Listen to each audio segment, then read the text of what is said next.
Hey everybody, how's it going? It's the Daily Shooter, and today we're going to be taking a look at the Browe BCO, which stands for Browe Combat Optic. This, in my opinion, is better than an ACOG, so let's get to it. The U.S. Concealed Carry Association helps responsible Americans like you prepare for what happens before, during, and after an act of lawful self-defense. USCCA members get life-saving education, expert training, plus self-defense liability insurance. These benefits provide more than 500,000 USCCA members with the peace of mind that they deserve. Plus, a USCCA membership is always risk-free with their 100% money-back bulletproof guarantee. Membership is truly an investment worth exploring. Click Learn More below right now to activate your U.S. Concealed Carry Association membership. Click Learn More now. The USCCA is not an insurance company. A policy has been issued to the USCCA by Universal Fire and Casualty Insurance Company. That policy provides the association and its members with self-defense liability insurance, subject to its terms, conditions, limitations, and exclusions. Okay, so let's go and talk about the Browe BCO, which is a fixed 4-power. It's a 4x32, and this optic was designed by Brian Browe. And to my understanding, Brian Browe worked for Trijicon for about 15 years and left to create his own optics. This is the BCO, and I believe there's another one also called the BTO, but he left thinking that he could create a better optic, and I believe that he did. Now, the Trijicon ACOG is absolutely one of the best combat optics that has ever been created. They are extremely tough.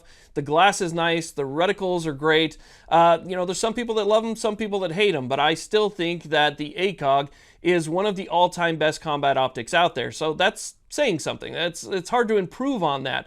But what I think he did here is he took the ACOG design and brought it into the future. Now, before you start comparing anything else to an ACOG, the first thing you have to look at that comparable item is going to be the durability, because one of the reasons that people buy ACOGs is because of how durable they are. So if the competing item isn't as durable, then there's no reason to actually go over anything else. And I think that this is as or more durable than an ACOG. Now, I obviously haven't tried to blow it up or anything like that, but this has a housing. It's a nice thick housing that is made completely of titanium.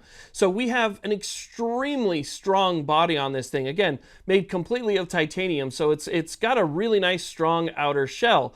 The glass is very nice, it's very thick, and if you ask me, the glass on this is even better than an ACOG. This has got to be some of the clearest glass that I have ever seen on an optic ever, and it's really hard to explain because I've reviewed a lot of optics. That's one of the main things I do on this channel is I review optics, and I've seen a lot of excellent, really excellent glass. And when I look through this one right here, the glass is absolutely impeccable. It's as clear as you can get. It's extremely sharp, it's clear, the colors are pretty much perfect, and it also has a really nice reticle. This has a chevron reticle with caliber specific hash marks for your holdovers. So again, that's all kind of comparable to an ACOG, but still the glass is incredible. The reticle is very nice and very useful, and again, it's a very strong body. Now, before we go any further, I do want to mention, for those people that are wondering, this is not an inexpensive optic. It's not a cheap optic whatsoever. When Optics Planet sent this out to the channel, I decided to start doing my research on it. I went over to Optics Planet and noticed that these things are going for well over $1,000.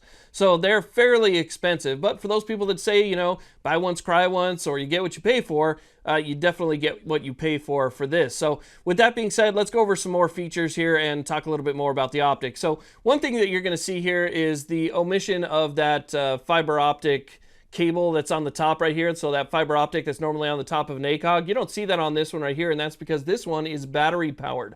Now, it does have a battery compartment, which is off to the right side, and it's going to be down around that 5 o'clock position. So it's actually down here by the mount. So it's out of the way. If you lift your head up, you know, you're not having your view obstructed by a battery compartment that's up high or going to be in your vision. So keeping it low, out of the way, and in that 5 o'clock position means that we can have a battery on this, which, if you ask me, is better than the fiber optic. I was never a fan of the fiber optic because I couldn't get the light right all the time. I mean, if you're outdoors in the bright sunlight, that reticle would get extremely bright, and some people would put tape over it just to tamp it down. But then again, if you're undercover, so there's not direct light onto the fiber optic, sometimes it would be a little bit too dim for when you're looking out into the bright light and so forth. But then there would be tritium for illumination at nighttime. So with this one right here, you're able to control all of the brightness that you want to your specific needs based on your environment. And that is something that I like quite a bit. Now, this one actually has a Very easy, single touch push button control on the side right here. So there's no up down buttons, there's no different buttons to fool with.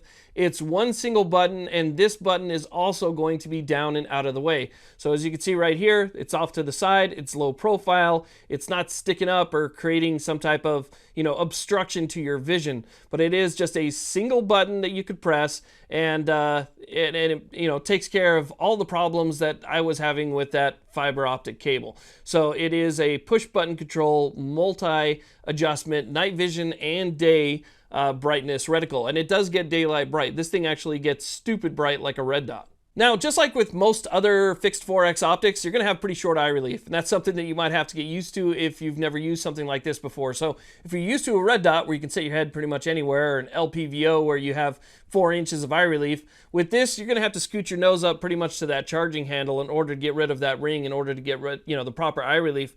So it's going to be about 1.75 inches to 2 inches, and that's real world what I use with this. It's about 1.75 inches to 2 inches, and I get proper eye relief. So just be aware of that. Now, this does have capped and tethered turrets, so you're not going to lose those caps. It's 1/2 MOA per click, and there's plenty of adjustment.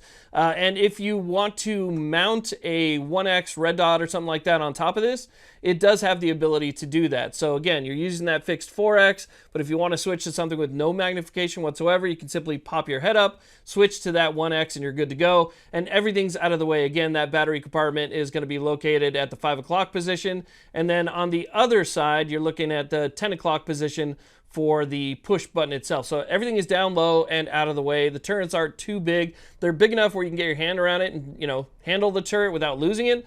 But at the same time, it's not just super huge. Now, try and remember, when it comes to me saying that I think something's better than something else, that's my opinion. You may have a different opinion than me, and that's perfectly fine.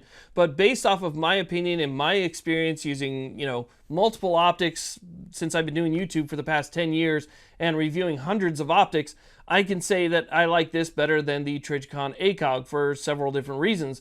But you might like the simplicity of an ACOG, the fact that it doesn't use a battery, the fact that it uses the fiber optics, the fact that it has tritium. That might be a selling point for you. So for me, I like the battery, I like the push button, I like the adjustability of it. And so again, it's my opinion saying that I think that the Browe BCO is a better option than the Trijicon ACOG. But it's up to you to determine that.